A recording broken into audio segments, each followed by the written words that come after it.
বাংলাদেশ ব্যাংকের মতো সেন্সিটিভ জায়গায়, যেটাকে অর্থনীতির হার্ট বলা হয়ে থাকে, সেই জায়গায় একজন লোককে গভর্নর হিসাবে বসানো হয়েছে।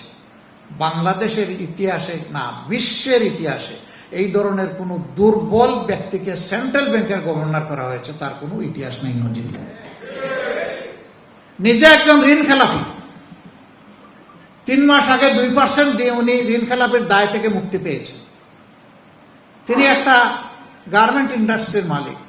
একটা গার্মেন্টস ইন্ডাস্ট্রি যিনি সুষ্ঠুভাবে চালাতে পারলেন না, তিনি আমার বাংলাদেশ চালাই দিলেন না, হাস্যাস্পদ। তাইলে তাকে কেন এখানে আনা হয়েছে? তিনি যেহেতু দলকানা, এই কারণে তাকে এখানে আনা হয়েছে।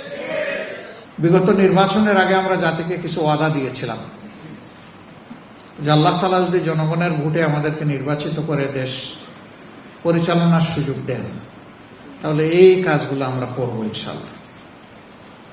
ভোট আপনারা দিয়েছেন,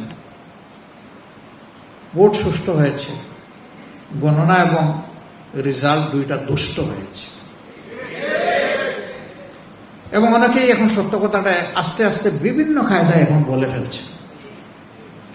হ্যাঁ, সত্য চাপা পড়ে না, একসময় বের হয়ে আসে। আমাদেরকে লোকেরা আফসোস করে নির্বাচনের পর পর বলতেন, আমরা এত ভোট দিলাম, আপনারা ভোটগুলা ঘরে উঠাইতে পারলেন না। আমরা তো দিলাম আপনাদেরকে, ট্রু, জনগণ তো দিয়েছে আমাদের। এর প্রমাণ হচ্ছে গণভোটের রায়। আমরা পরিবর্তন চেয়েছিলাম, জাতীয় পরিবর্তন চেয়েছিলাম, বিশেষ করে আমাদের যুব সমাজ। এই গণভোটটা ছিল পরিবর্তনের রায়। এখানে মোটা দাগে 4টা কথা ছিল।